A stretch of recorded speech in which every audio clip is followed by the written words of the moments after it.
susah. Karena ranjang sekarang yang dipakai ini tuh kecil banget, sempit. Jadi untuk satu orang dibolak-balik ke sana itu nenek nggak leluasa, apalagi nenek badannya kaku ya. Jadi kayaknya tuh nggak sufuh banget gitu, nggak nyaman banget.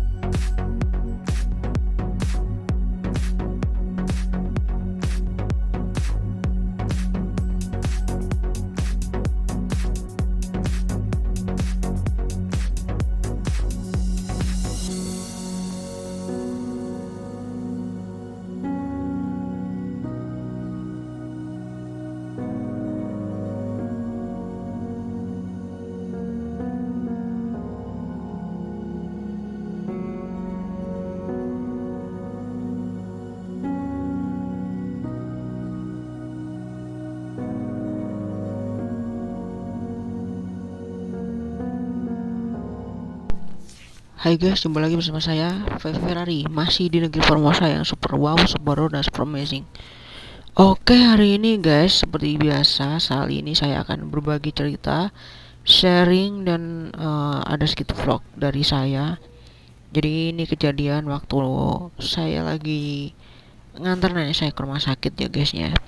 Jadi ini adalah situasi di mana rumah sakit, dan ini adalah ruang emergency di mana nenek saya ditaruh di ruang emergency ini sebelum ditaruh di kamar umum ya gitu. Jadi inilah suasana rumah sakit yang ada di daerah Yuanlin, yaitu ruang emergency ya.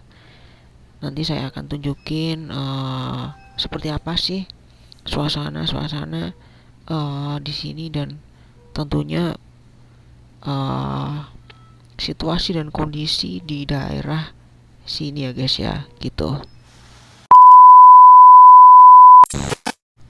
Seperti yang saya bilang tadi, di sini pasiennya nggak cukup banyak ya, jadi cuma dikit.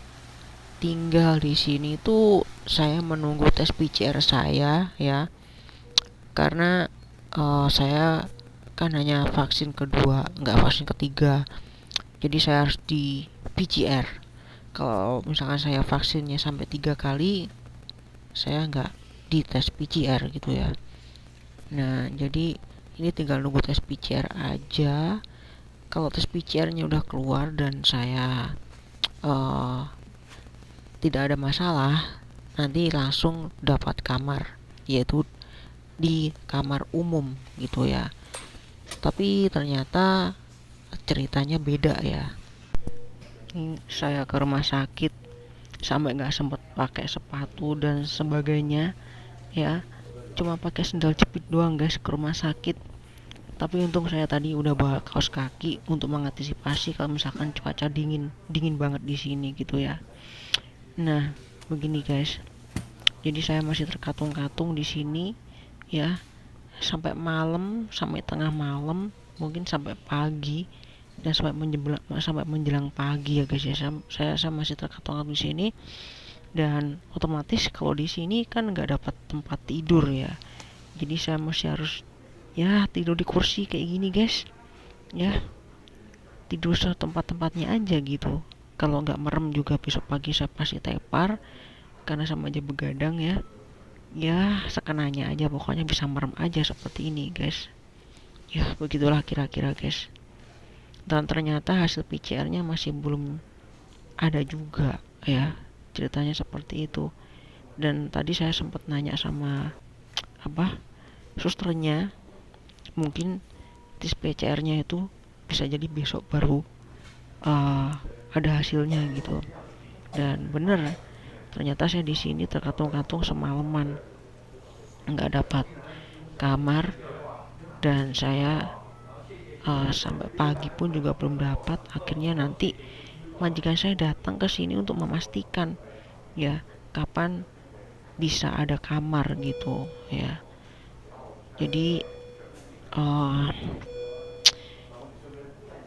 kurang lebih sekitar tengah hari ya, jam 11 siang ya, saya bisa dipindah untuk masuk ke kamar yang umum seperti itu ya.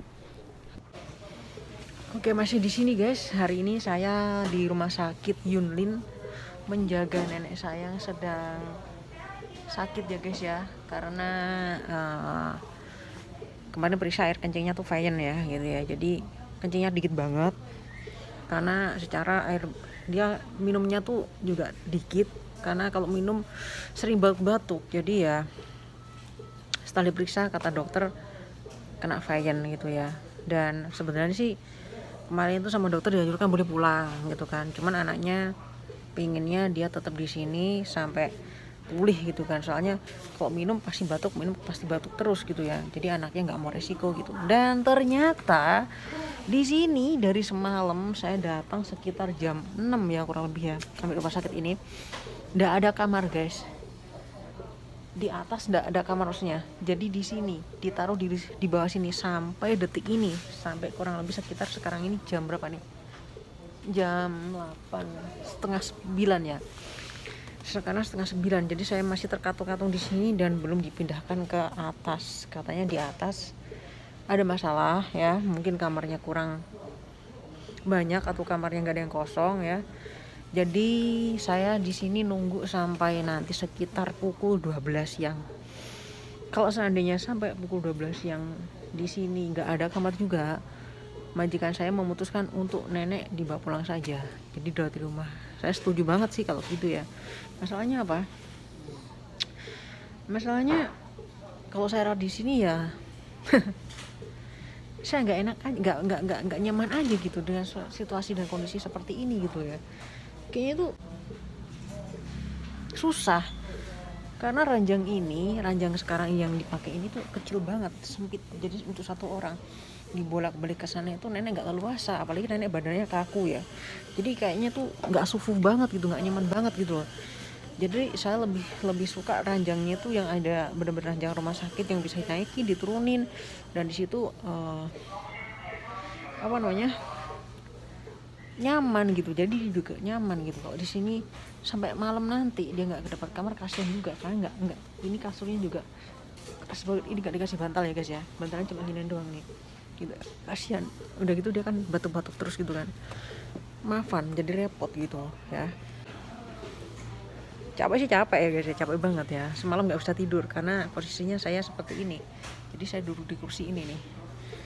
Ini kursi 2, saya pakai selonjoran, satunya buat kaki, satunya buat badan saya bertimpa. Jujur aja saya nggak bisa tidur semalam ya, mau gimana lagi ya gitu ya. Inilah resiko jaga orang tua guys di Taiwan ya, seperti ini ya. Kalau misalkan nggak dapat kamar ataupun pasiennya ya seperti inilah resikonya, seperti itu ya. Kita nggak bisa ngomong lah, intinya jangan mau gajinya gede aja tapi resikonya nggak mau.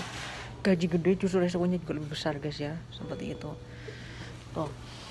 Jadi banyak di bawah, banyak yang kosong di bawah ya gitu kan. Nah kalau di sana tuh juga ada orangnya juga ya. Ini suasana di rumah sakit ya, sekarang ini ya tuh. Sekarang jam 8 setengah 9 pas ya guys ya. Tuh di sana ada 2 pasien yang terbaring dan anak semua ya. Semua memprihatinkan sekali. Sebenarnya hal yang paling saya nggak suka itu kalau posisi pasien saya dibawa ke rumah sakit, tuh bikin nggak nyaman banget ya. Karena posisinya di rumah sakit tuh nggak nyaman, nggak enak. Kita nggak bisa leluasa merawat pasien kita gitu loh. Beda kalau kita di rumah tuh kita mau ambil apa gitu udah tersedia semua, kita mau ambil ini semua barang ada. Tadi majikanku juga nganter-nganterin barang tuh, barangnya aku umbrukin di bawah sini nih karena nggak ada tempat ya gitu, jadi semuanya diumbrukin di bawah sini di kolong ranjang ini nih gitu, karena nggak ada tempat lagi gitu ya. Mesti gimana lagi gitu kan. Wah sungguh memprihatinkan sekali guys. Mungkin teman-temanku juga ada yang punya pengalaman sama seperti saya ya, mungkin ya di Taiwan ya gitu ya. Kalau jaga pasien yang mungkin nggak ada kamar gitu, sasarannya banget ya, jadi nggak bisa tidur gitu ya. Kayaknya tuh semalam nggak sih begadang nih. Kalau di rumah kan masih bisa mondar-mandir keluar masuk gitu kan, kita ambil makanan, kita bikin kopi. Di sini terbatas banget gitu, kita mau bikin ini mau bikin itu tuh kayaknya tuh gak bisa leluasa gitu guys gitu. Ya wes ngono ya dah vlog aku hari ini. Terima kasih bagi udah nonton ya.